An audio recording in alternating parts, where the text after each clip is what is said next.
সুন্নাহকে যদি আমরা জিজ্ঞেস করি, বিশ্বনবী রেখে যাওয়া সুন্নাতে যদি আমরা একটু তালাশ করি, একটু স্ক্যানিং করি, একটু চোখ বুলাই, তাহলে সুন্নাহ আমাদেরকে বলে বেশি বেশি নফল ইবাদত করো আর আল্লাহর নৈকট্য হাসিল করো। সুবহানাল্লাহ পড়বেন না?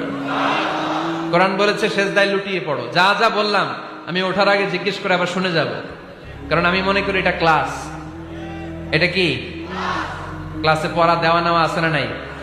এতক্ষণ পড়ানোর পরে জিজ্ঞেস করার দরকার আছে না নাই?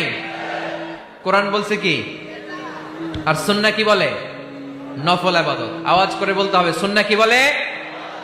বুখারীর বর্ণনা, আল্লাহর হাবিব সাল্লাল্লাহু আলাইহি ওয়াসাল্লাম বলেন, মা ইয়াজালু আবদি ইয়াতাকাররাবু ইলাইয়া বিন নওয়াফিল, বান্দা যত বেশি নফল ইবাদত করতে থাকে, করতে করতে করতে করতে বান্দা আমার কাছের নৈকট্য প্রাপ্ত বান্দা হয়ে যায়। হাত্তা উহিব্বাহু, এরপর আমি আমার বান্দারে এত ভালোবাসি, কুনতু সামআহুল্লাযী ইয়াসমাউ বিহি, বান্দা যখন শুনে সে তার নিজের কান দিয়ে শুনে না,